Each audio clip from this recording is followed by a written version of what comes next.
I'm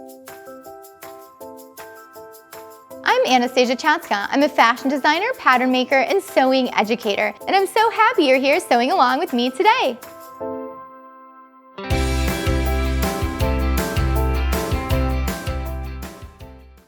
Today, I'm going to show you how to make the armhole on a dress or a shirt bigger, because sometimes you find something and you love it, but it's too small. Or maybe you outgrow it and you still want to wear it, but it's like binding and pulling on your arm and it's really uncomfortable to wear. Well, I'm gonna show you how to make the armhole bigger. So I bought this adorable 1950s dress, but the armhole is just cutting into my arm so bad when I try to put it on that I can't even button it up and back. It does not button up and back because it is cutting into my arm so bad, so it's creating a really bizarre fit as well. But I know if I open up this armhole, it's gonna be comfortable to wear and it's gonna let it close up on me. So today I'm gonna show you how to open this up and finish up the edge nicely. And this method can work on any part of the armhole. Maybe you need to cut it away from the front, maybe you need to make it lower, maybe you need to take up the shoulder. So you can apply this method to any part of the armhole. So if you have a dress form, excellent, put it on it. Or if you don't have a dress form, totally okay, just go ahead and put it on and grab your chalk. The first thing you want to do is remove the finish that's on the armhole. So this was a sleeveless dress, but it had bias binding around the armhole, so I went ahead and I removed the bias binding. You could have bias facing, you could have a sleeve, you could have a ruffle, you could have a cap sleeve, who knows what kind of sleeve or finish you have on your armhole, but whatever it is, go ahead and remove it. So now that I have the finish taken off the armhole, we have our raw edge here, I want to chalk exactly where I want to open it up to. And because I have bias binding, there's no extra seam allowance that needs to be there necessarily for a seam. So if you have something you're putting back on with a seam, make sure you leave that extra seam allowance. And you can always add that after as well. So I'm going to follow the armhole on this dress form, just right at the back of it. I don't want to open it up a ton, but I just want to open it up enough so my arm can get into it. And now I'm going to blend this right into the underarm here. Okay, so we can see right where I need to cut this out. It's that easy. I'm gonna take it off the dress form and now we're gonna cut away right where that red line is, but first we're gonna true it up before we cut it. Now grab your French curve and your chalk and we are going to true up that line. So we're gonna lay the French curve right where our roughly drawn line is for our new armhole and smooth it out. Now we wanna take our French curve and we wanna line it up with our chalk line here as best as you can. Now it's not gonna line up perfectly. That's okay if it doesn't. But go ahead and line it up and chalk your new spot. Okay, so now I have a nice smooth line here and I know exactly where to cut. And I also want to make sure that I'm blending into the existing seam that is there. That's really important. So I'm just going to chalk over and blend. And the same thing at the shoulder. If you're not, you can't just end randomly, right? So we got to end into a seam. So we can just blend this over into the front where the seam is. There we go. And now we can cut off right where this red chalk line is. So now we're going to cut right where the red chalk line is.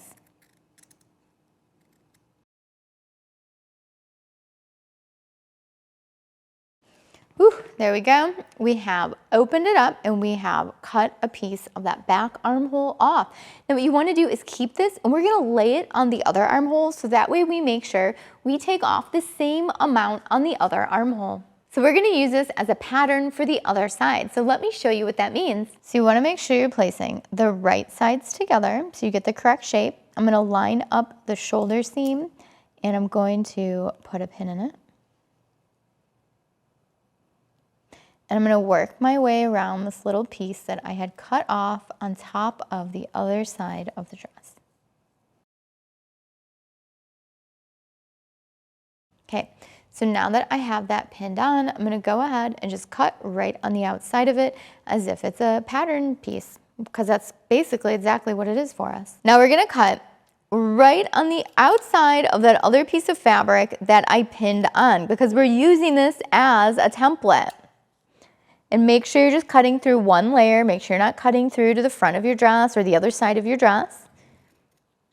We're just carefully going to follow this. Let's move it.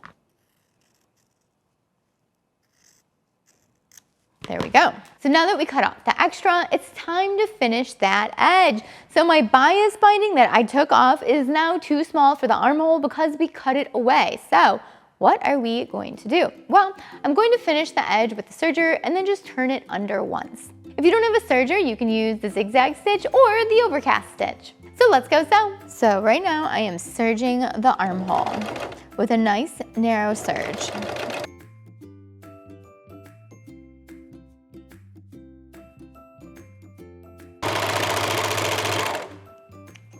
Now I have both of the armholes finished and they look like this.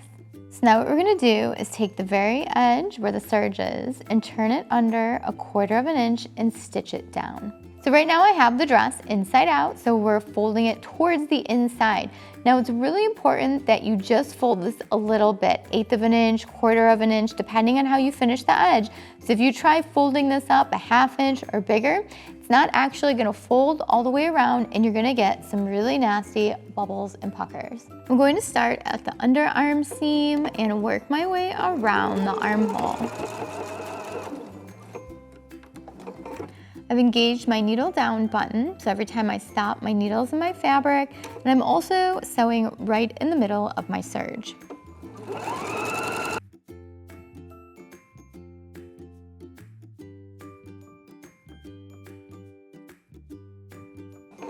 You get to where you started, overlap your stitches, back stitch, and cut.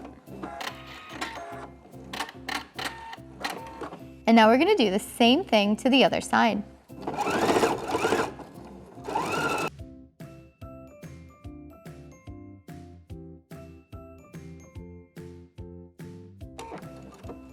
And we're finished, let's check it out. We did it, we now have a bigger armhole and it's beautifully finished, and now my arm is actually gonna fit in this and it's going to be comfortable. So we serged that edge and we folded it under and it has a nice clean finish on it.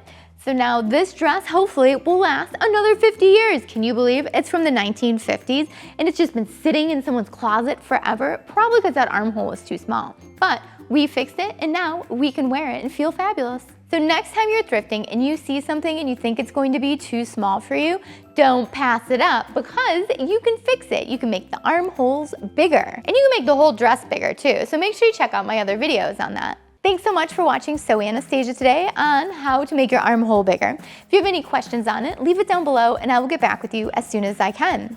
If you enjoyed the video today, give it a thumbs up, give it some applause, and I'd love to know what you thought about it and what kind of tailoring videos would you like to see. Leave that down below in the comments for me. If you're not already a subscriber, make sure you subscribe to Sew Anastasia and hit that notification bell so you know when all the new videos come out. And if you're already a subscriber, thank you so much for watching today. And don't forget, I now teach sewing classes in my design studio in Chicago, Illinois, so check those out at sewanastasia.com. And I also teach them virtually for anyone that's not in Chicago. And don't forget to follow me on Instagram, Facebook, and Twitter, and TikTok, and all those other social media websites, so that way we can stay connected and creative together.